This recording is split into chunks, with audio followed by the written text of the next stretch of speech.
Bizim için güzel yarınlara sabrettim. Hata bende, işte seni kendim gibi zannettim. Kimi çok seversen alırmış ya Rabbim. Ben de seni sevdiğimden kaybettim. Pislik bela beni bırakmıyor, yapışıyor. Kara gözlüm artık Çiko gecelerle barışıyor. Mutlu ol yeter ki bizim için ağlarım ben. Çünkü gülümsemek en çok sana yakışıyor.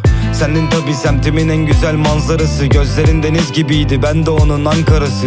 Dokunuyor nasılsın diye bir sormaması. Her şeyim dediğim insanın kötü günde olmaması.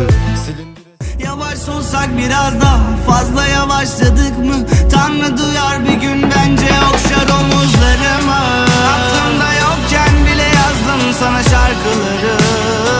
Bu gece bensiz uyuyamadın değil mi? Yalan söylemesin biri.